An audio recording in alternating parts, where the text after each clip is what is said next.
All All right. right. Well, if you've been a Utah MMA fan for a while, it is about time for Mitch Ramirez to get his shot, and he gets to make that walk under the UFC banner on August 29th. Mitch, how are you, man? I'm doing good, man. Thanks for having me on. Yeah, it's feels good, man, to finally get the opportunity that I've been looking for. So yeah, pretty pretty crazy, good moment. So I do want to ask you. I mean, I think it's well known that you were invited to the Tough House. You were kind of already had everything underway, and then all of a sudden didn't get that opportunity.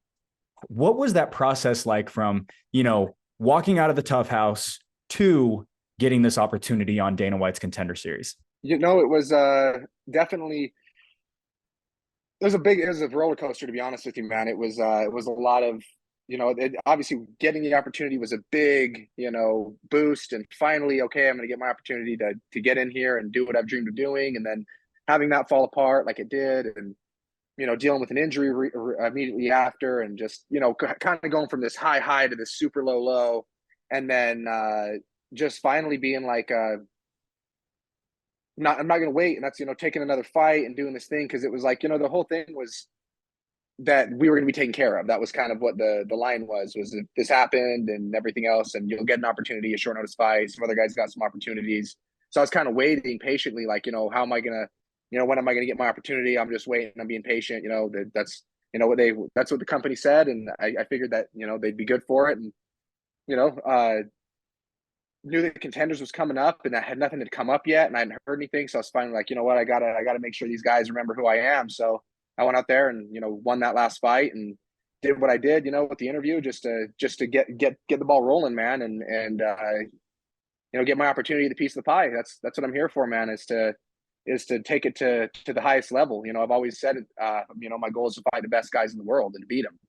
And that's what I'm planning on doing. And now I'm in position to go prove that I can. So yeah, it's been a roller coaster, to say the least, but we're climbing up again. So Yeah, I mean, one of the big things I kind of have wanted to ask you was, you know, how are you dealing with the pressures now? Because I mean, this is your big shot. This is something that you have been working at for years and years and years, and you have accrued win after win to finally get this spot. Like I said earlier, I mean, I think everyone's been waiting on this for a while now. How do you compartmentalize all of that pressure and make that walk in a couple of weeks?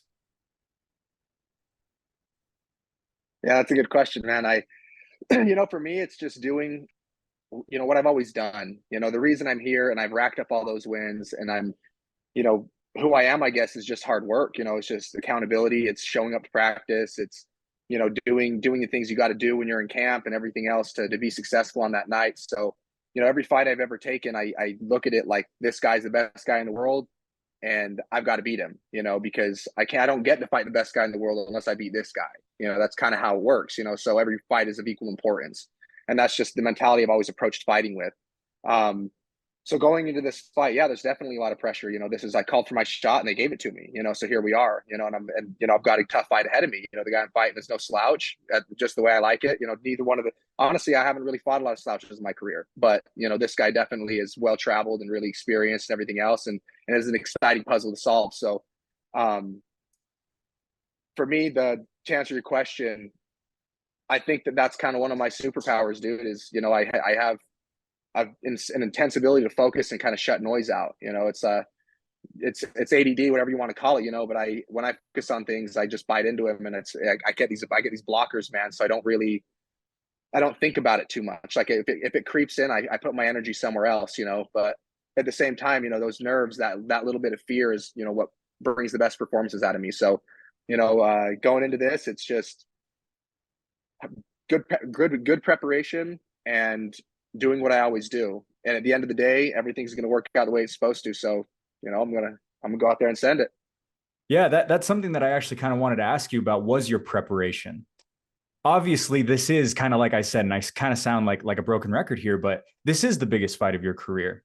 What is your preparation like in Oh this yeah. fight in comparative to your previous fights? Is it more? Is it less? Is it, work getting more workouts in? Is it getting less work? Like, what does that look like for you in terms of this camp? Yeah. So for preparation,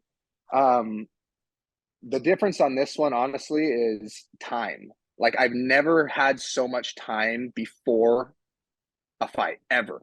It's like I had 13 weeks when I was given a name, which is like, so nice. That's not something I've ever been able to do. It's always been like, hey, at best you might be fighting on this date, but we don't have an opponent yet. We don't have an opponent yet. And then maybe like 6 weeks out, they find somebody. 8 weeks out, maybe they find somebody. And then it switches again, and then it switches again. Like that's how it's gone a lot. And it's like this was like, boom, here's your opponent, here's the date.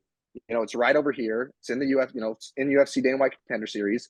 Uh, do your best. So for me, the preparation on this one has been a combination of I've always been a hard worker. My problem usually is that I do too much, and then I hurt myself in practice or something. So for me, it's like not letting the excitement make me do more than I should, which is something I battle inside and outside of camp, honestly. So it's not a matter of not, it's probably more of a matter of not doing too many practices as opposed to me not doing enough. But the time frame is nice because to be able to kind of break it up and look at it, as a full, I had 13 weeks, man. I already started camp, and it's just, but it's nice because it's a different kind of camp when you have this much time. It's not so much crash bang, go fight, it's like I can be a little bit more strategic about it. So yeah. Yeah. Have you been, and just out of pure curiosity, are you really studying this guy? Are you trying to find as much tape as you can, find the tendencies and be as prepared as you possibly can? Or I know that there's some fighters who do, the exact opposite. They let their coaches look at the film. Are you integrated into that part of the camp? Um, I'm more on the other side of that where I don't watch a whole lot of film. I never have. If I do, I feel like the times when I've really watched film, sometimes you can get married to an idea of what a guy's going to do while watching some fights, and you don't know what this guy. Nowadays guys are so good that they might do something completely different. They might have a style that you haven't seen, but they haven't used in a long time, and then you get in there and you've worked this whole camp to beat this specific problem and react to this specific cue, and it's not coming, and now you got to figure that out. So, for me, my last fight, the fight before, I think I might have watched a total of 2 minutes of film on these guys, just little clips. You like to see, like even this guy, I've watched his highlights because I like to see their body type more than anything. I want to see what his body type is, what his strengths are, maybe how he moves, things like that. But other than that, and then try to find partners that have similar sizes and dimensions to their bodies and stuff like that and skill set. So for me, it's more about just being good at what I do, and that's making sure that my reflexes, my strength conditioning, everything's in order, and that the skill set I have is finely tuned. Because if that's the case, there's just not a lot of guys that are gonna beat me on that night in that cage. So Yeah, talking about your reflexes, your strengths. You moved to Vegas 2 to 3 years ago now. It's been a minute since you've been back here in Utah. As much as we still try to claim you as much as we can, you are a fighter out of Las Vegas at this point. hey, I am. And Yeah, I I mean, I just live in Vegas, but I'm from Utah, man. Everybody knows it. well, we I'll make sure they absolutely do. love you for it. And so I just kind of wanted to ask, what has that impact been like for you being at Syndicate over the last couple of years versus being here in Utah? Like, how much have you grown from moving out there?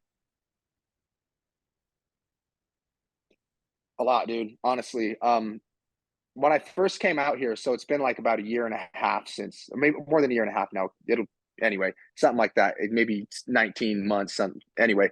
Uh, when I first came out here, it wasn't with the intention to move. The intention was just to come out here and like get a look and kind of check it out and see the scene. I knew that this was like where a lot of the best rooms were going to be and everything else. And after coming down here and spending about 2 weeks out here, I just realized I just had an epiphany that, man, if I really want to be who I say I want to be, then I have to be here. I have to be living in places like this, because this is the forefront of what the guys are doing. This is where the new stuff that we watch and go, whoa, is coming up from. This is like, as well as the guys, the best guys, like especially Las Vegas, because there's so many fighters that travel through here for, they have a fight here, so they're going to come and do their last 2 weeks here. There's a lot of things that happen here that bring these big name ranked fighters here, and you can get rounds with them. They come into places like Syndicate, to get work. So you get to feel these bodies and see these bodies, and you get to train with them. I mean, as well as just the guys that you're sharing them out with to begin with, are are all very experienced. You know, it's like a pro practice with 50 pros on the mat, you know, on a sparring day, you know. So it's like, and these are, and I mean, there's 25 pairs of UFC slides and another 5 pairs of PFL slides and another, you know, it's just, it's a very high level. And the thing with, you know, with fighting is something I've always believed in, is that you don't want to have the first experience with a look or a style in a fight that you ever have. You want to have felt that before. You know, you don't want to get in there, you know, spar a guy who's a 10-time kickboxing world champion and have only ever sparred in small rooms. Like, you know, that's probably not going to go well. You know, it's like, or it's going to be it's an uphill battle. Not to say that nobody's ever overcome that, but for me, it was just the looks, the amount of grind, dude. Like the practice out here are gnarly, dude. Like there's no easy rounds, like brutal rounds. Obviously, there's great coaching. You know, I can't say enough. You know, Syndicate over there, they're awesome. They're a huge part of everything. You know, but that combined with just how many different bodies is what has evolved me, I guess. So to answer your question, yeah, I've made a lot of progress since I moved here, man, because I just stay in it, but also, you know, sink or swim. It's a sink and swim environment in these programs, man. Like if you can't hang, dude, you just like I said, man, it's a different thing, man. A little bit, you know, you definitely there's a reason why most guys go to camp and then like go home, you know, like there's not a lot of us that like live in camp, like, you know, in these places. It's pretty brutal, to be honest with you, but sacrifices are necessary. So that's what I'm doing. When you got there, did you feel like when you were in Utah, you were kind of a big fish in a little pond? When you got out there, did you feel like the little fish in the big pond being in Vegas?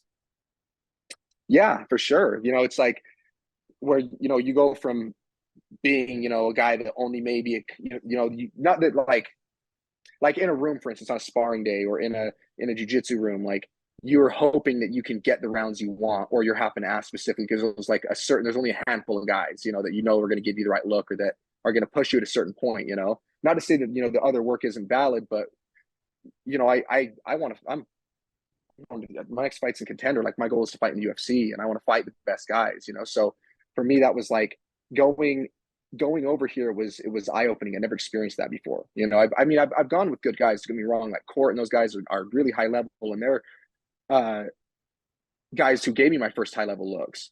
But there's only limited things you can learn from each individual style that you're seeing.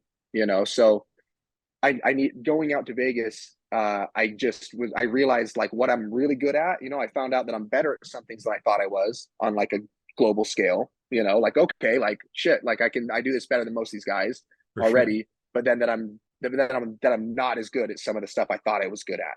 You know, or that I don't even understand parts of this game that I feel like I had a handle on. You know, the mistakes I'm making in practices and are things that I haven't even been brought to my attention.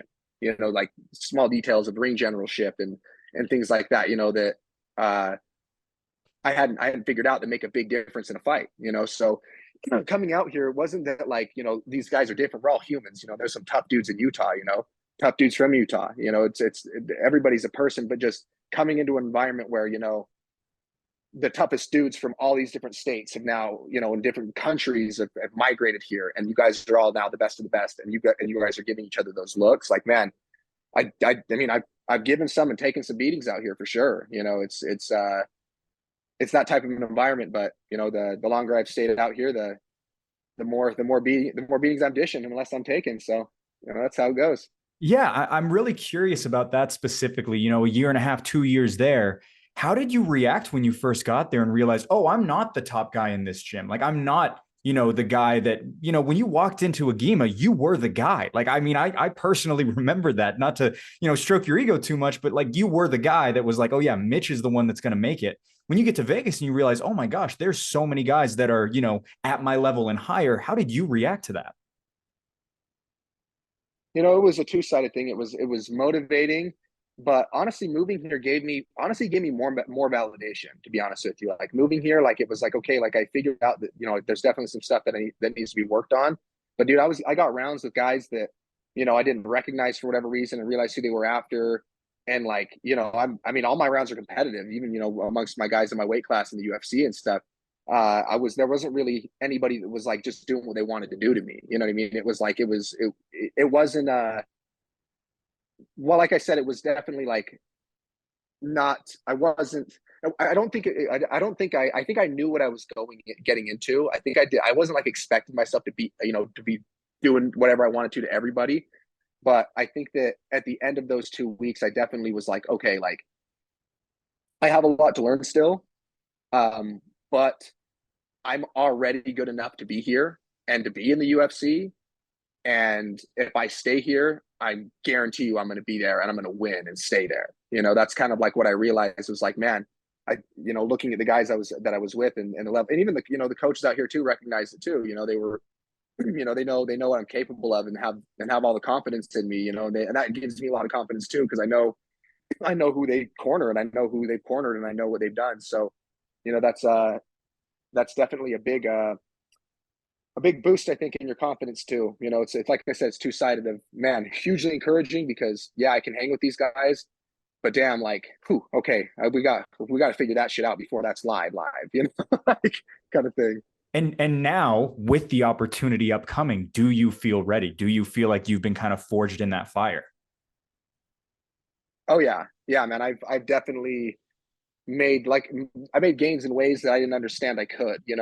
Outside of just your techniques and the things you do, but like the nitty gritty fine details of like what a fight is and how to like I guess control that space or that moment. So, I think and a lot of it out here too is like we don't spar in big gloves out here. We spar in small gloves, like only. Like every pro practice is small gloves. The puffers, we spar in puffers without headgear usually.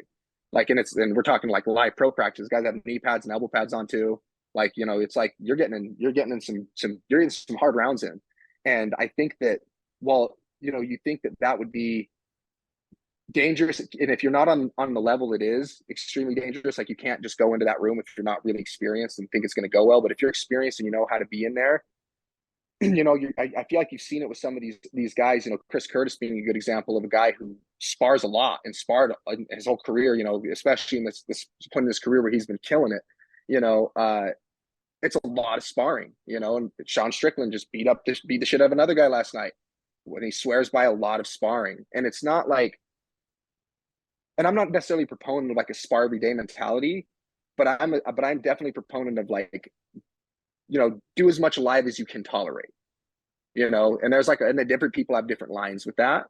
Um, but yeah, man, I think that's kind of I guess one of the things that I feel like has been making a difference, I guess, you know.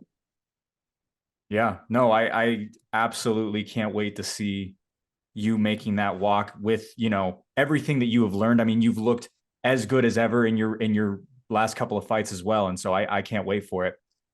I'm very curious, kind of more of a journalistic question, more of a yes or no, but have you gotten offers, being there down in Vegas? Have you gotten PFL offers, Bellator offers, and one offers? Like, have these other bigger promotions reached out to you and have you waited for the UFC? Or is the UFC really the first people who have given you that notice?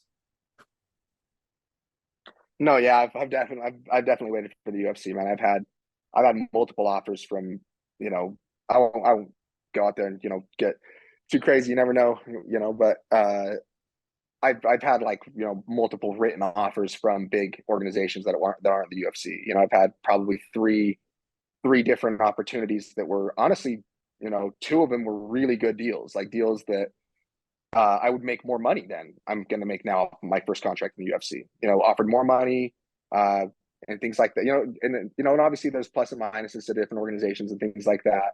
But yeah, man, I've definitely been approached on multiple occasions, and honestly, if I wouldn't have got this contender shot, I probably would have taken one of those offers. But because I've always dreamed of going to the UFC, and uh, I just I just want that. I want that, even if, sometimes you never know where your career is going to go, but I've just always seen myself as a UFC fighter. And, I've always wanted to at least, to check that mark, and to go do that and to say I've done that. So, and that's what I'm doing. So that's why I waited. And honestly, like I said, man, I'm making less money than I would have if I would have gone an alternative route, but to me, there's some things that are more important money in the moment.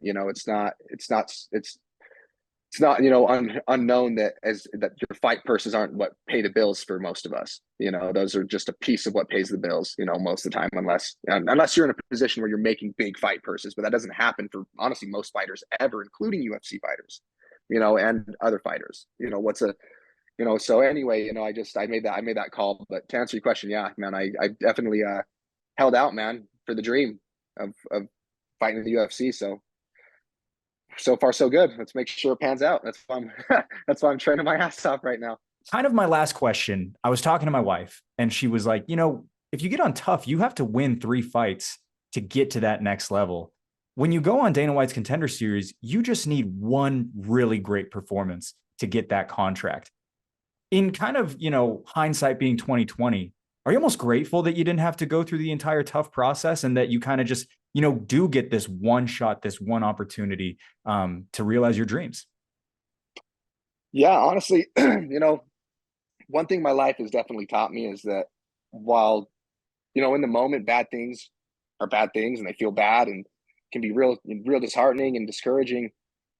A lot of the time, especially, when you're doing the right things and you're pursuing something noble, if you're doing the right, if you are, I guess, living a lifestyle and doing the things that you should be in pursuit of a goal, for instance, that when things don't work out, usually they are working out in a different way that you don't really see, whether that's fate or, providence, whatever you want to call it. It's just something that I've recognized in my own life. So in that moment, it was bad, and until even recently, I was still a little bit pissed off about it. I mean, still, it is what it is. But looking back on it now, definitely, it's there's a silver lining there, like you said, of it is just one shot. While I wish I would have more than anything, it was just like the amount of work I put in was just kind of frustrating more than anything than it was that they didn't get that opportunity to work out. It's just like, it's like, gosh, like you said, like I feel like I've been fighting for this for so long, and finally it's like, you got it, joke.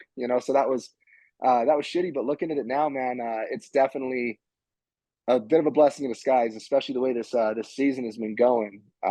Not just to mention the performance of Connor's team, but I think just the environment of the Tough House with Connor involved was been kind of, I don't know, bit chaotic to say the least. So definitely not an experience I missed much on in my humble opinion now. So yeah, things work out when you're doing the right things is what I guess I'm trying to say in a long-winded fashion.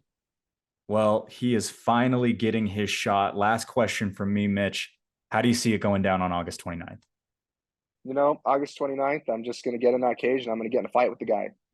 That's what I do best. I'm going to push the pace on him, and I'm going to hit him hard in every way, shape, and form. As the camp goes on, we'll develop that. But at the end of the day, it's going to be hard punches and a lot of varied skill set to show the world just how good I am at this, and to impress Dana White and get that contract, man. So I can get to that starting gate that I've been trying to get to, because make no mistake, I've worked hard and I've done some fun stuff in my career so far, but my mentality has always been that that getting in is the starting gate, and then my career begins, my legacy truly begins. So this is just me hitting the starting gate. So that's my mentality, and excited to go prove it.